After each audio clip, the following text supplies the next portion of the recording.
இன்றைக்கி நான் இருப்பியல் வாஸ்து தகவலில் தென்கிழக்கு கம்பேரிசன் தென்மேற்கை பற்றி தான் பேச போகிறோம். அப்போ என்ன நிலையை நமக்கு கொடுக்கும் அப்படின்னா, முக்கியமாக தென்மேற்கு அப்படிங்கிற விஷயம் தெற்கு தென்மேற்கு மேற்கு தென்மேற்கு ரெண்டு விதமாக பிரிஞ்சிருக்கு. அதே மாதிரி தென்கிழக்கு பகுதிங்க தெற்கு தென்கிழக்கு கிழக்கு தென்கிழக்கு அப்படிங்கிற நிலையில் இருக்குது.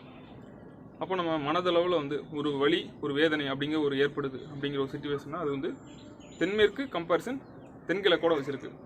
அதே நேரம் தென்மேற்கு மூலமட்டத்துக்கு இல்லாமல், மூலமட்டத்துக்குனா அந்த 90 டிகிரி அந்த சவுத் வெஸ்ட்டும் சேரக்கூடிய அந்த கார்னர் 90 டிகிரி இல்லாமல் 90 மைனஸ் அல்லது 90 ப்ளஸ் இருக்கும்போதும் இந்த வலி வேதனை அப்படிங்கிற சூழ்நிலை அந்த இடத்துல கொடுக்கும். அதிலும் குறிப்பாக அது ஆணுக்கா பெண்ணுக்கா அப்படிங்கிற நிலை இருக்குது. தெற்கு தென்மேற்கு அப்படிங்கிறது பெண்களின் அந்த பகுதி சம்மந்தப்பட்டது, மேற்கு தென்மேற்குங்க ஆண்களின் பகுதி அந்த சம்மந்தப்பட்டது.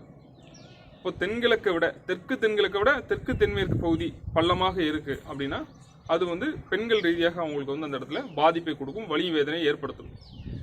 அது தென்கிழக்கை விட தென்மேற்கு 4 இன்ச்சு பள்ளமாக இருந்தாலும், அல்லது தென்கிழக்கை விட தென்மேற்கு தாழ்வாக இருக்குது, தென்கிழக்கு மேடாக இருந்து தென்மேற்கு வாட்டமாக அந்த போகக்கூடிய அமைப்பாக இருக்கும்போது, பூமி வாட்டமாக இருக்கும்போது, அப்போது அந்த இடத்துல ரெண்டு தென்கிழக்குமே மேடாயிரும். கிழக்கு தென்கிழக்கும் தெற்கு தென்கிழக்கும் மேடாயிரும், தெற்கு தென்மேற்கும் மேற்கு தென்மேற்கும் பள்ளமாயிரும். அப்போ அந்த இடத்துல இருக்கும்போது ஆண் பெண் இருவருக்குமே வலியும் வேதனையும் அந்த இடத்துல கொடுக்கக்கூடியதாக இருக்கும்.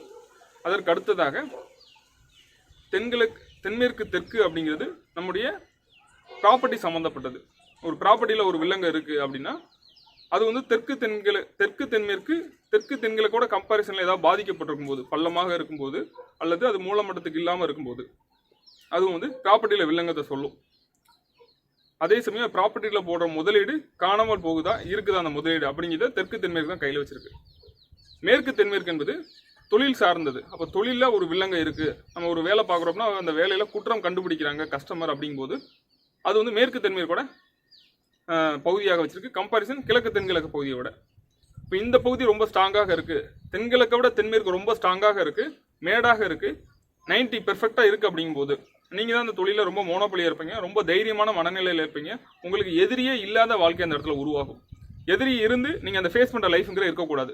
எதிரியே இல்லாத வாழ்க்கையை நீங்கள் வாழ்றதா இருந்தால் மட்டும்தான் அது உங்களுக்கு மனசுக்கு ரொம்ப திருப்தியாக இருக்கும். ஒரு தைரியமான ஒரு சூழ்நிலையில் நீங்கள் இந்த லைஃப்பை லீட் பண்ண முடியும். தென்மேற்குடைய விஷயங்கள் எந்த அளவுக்கு ஸ்ட்ராங்காக இருக்கணும் அப்படிங்கிறத பார்த்துக்கோங்க. அதுக்கு நமக்கு தென்மேற்கில் ஒரு மலை இருந்தால் ரொம்ப நல்லது அப்படின்னு நிறைய இடங்களில் கேட்க முடியுது.